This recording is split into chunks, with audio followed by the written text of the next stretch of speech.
పూర్తయిన సందర్భంగా ప్రజా విజయోత్సవాల్లో భాగంగా నవంబర్ 26న అన్ని గ్రామ పంచాయతీల్లో మహాత్మా గాంధీ జాతీయ ఉపాధి హామీ పనులను ప్రారంభించాలని రాష్ట్ర ప్రభుత్వం సర్క్యులర్ జారీ చేయడం ఆశ్చర్యంగా ఉంది.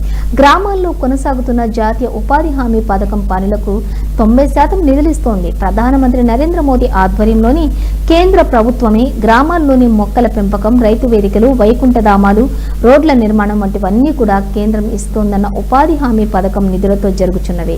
కానీ రాష్ట్రంలోని కాంగ్రెస్ ప్రభుత్వం అవి తమవి అని చెప్పుకుంటూ ఏడాది పాలన విజయోత్సవాల పేరుతోటి ఉపాధి పనులు ప్రారంభించాలని ఉత్తర్వులు ఇవ్వటం విడ్డూరంగా ఉంది.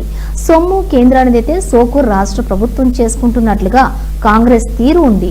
కాంగ్రెస్ ప్రభుత్వం ఏడాది పాలనలో చేసిందేమీ లేక కేంద్రం నిధులతో అమలవుతున్నటువంటి ఉపాధి పనులను విజయోత్సవాలుగా ప్రారంభించుకోవడం సిగ్గుచేటు.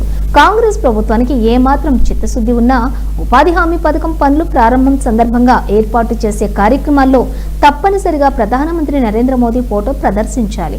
అంతేకాకుండా కేంద్ర ప్రభుత్వ నిధుల ద్వారా రాష్ట్రంలో అమలవుతున్న పథకాలన్నింటికీ ప్రధానమంత్రి ఫోటో తప్పనిసరిగా ఉండేలా సర్క్యులర్ జారీ చేయాలి.